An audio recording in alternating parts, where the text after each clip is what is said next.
न्याय मिल सके, वो सबसे बड़ा मुद्दा है। हम जब भी कहते हैं हम राजनीति में आ रहे हैं तो पूछते हैं आपकी इकोनॉमिक पॉलिसी क्या है, एफडीआई पे आपको क्या कहना है? अरे एफडीआई भी सोच रही है पहले सुरक्षा और न्याय को दे।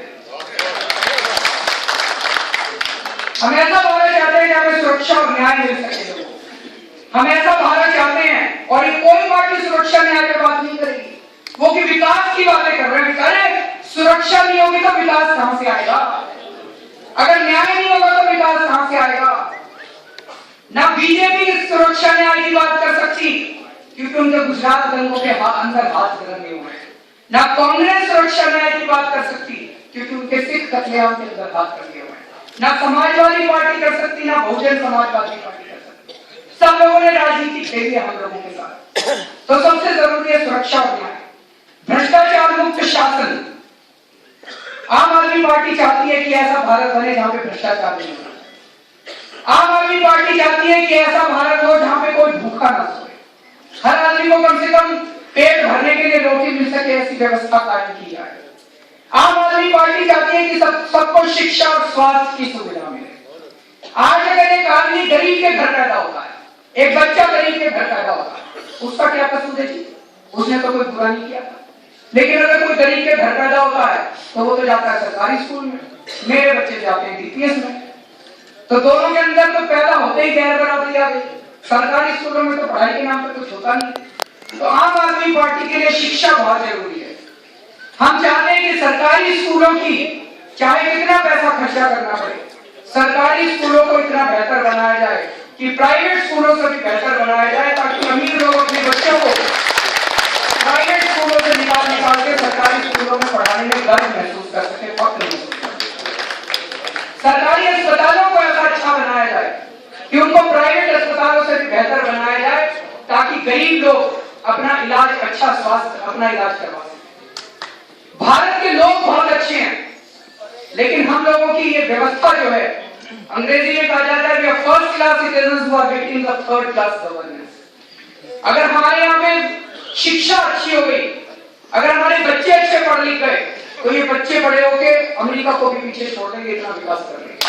अगर हमारे लोग हितपुष्ट हो गए, स्वस्थ हो गए, अच्छी स्वास्थ्य सेवाएं हो गई, तो हमारे लोग जो है अमेरिका को कहीं पीछे छोड़ देंगे। जैसा मैंने बताया कि ये वाला चुनाव बहुत जरूरी चुनाव है।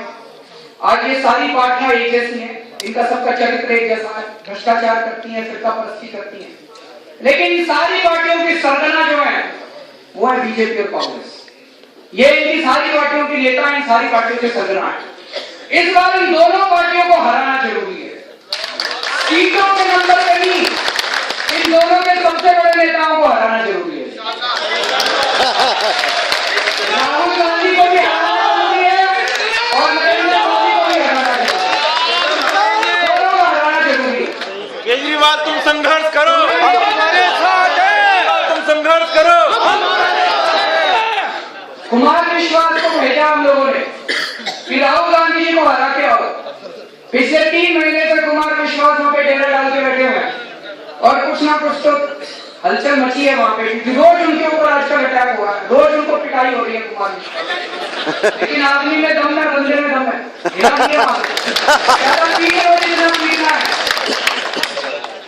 और अभी नरेंद्र मोदी जी ने ऐलान करा कि वो बनारस से लड़ेंगे, तो मैं भी जा रहा हूं बनारस।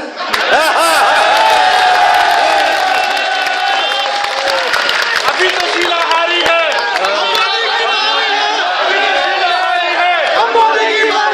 अभी तो शीला हारी है। अरविंद केजरीवाल जिंदाबाद। 10 गाड़ियां सिर्फ अपनी विधानसभा से जाने के लिए तैयार है आपके साथ।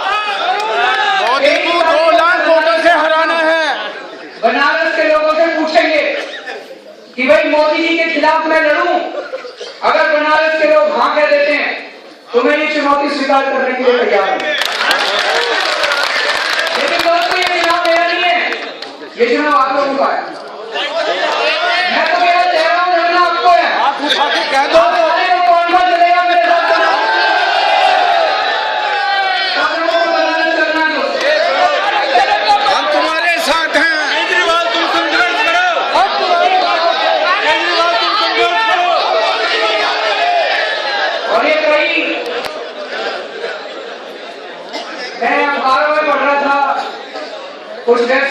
रहा था, उसके लिए कितनी सिंबॉलिक लड़ाई है, जीतना तो मोदी को ही है।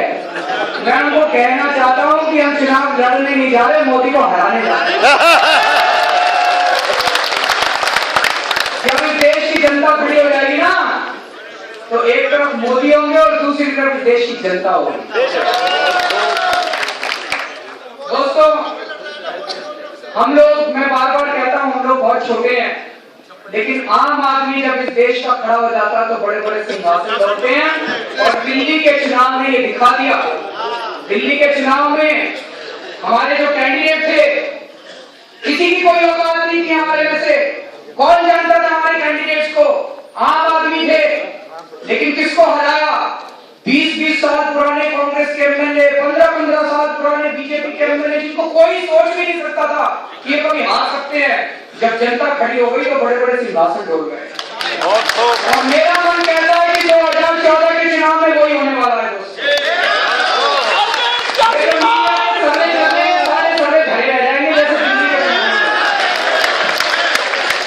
आम आदमी जीतेगा। हमारी क्या ताकत है? हमारे पास पैसा नहीं है। हमारे पास, जैसे कल मैं एक जगह गया, वहां उसने बड़ी अच्छी बात कही। जैसे जब महाभारत हुआ था, कृष्ण के पास दुर्योधन और अर्जुन दोनों पहुंचे थे। दुर्योधन ने कहा था मुझे आपकी सेना चाहिए, और अर्जुन ने कहा था मुझे भगवान चाहिए, मुझे भगवान कृष्ण चाहिए। मोदी जी के पास, राहुल गांधी जी के पास इस देश की सारी सेना है, सारा पैसा है, सारी व्यवस्था है, सारा तामझाम है, लेकिन हमारे पास सच्चाई है, हमारे साथ अल्लाह है, हमारे साथ इंशाअल्लाह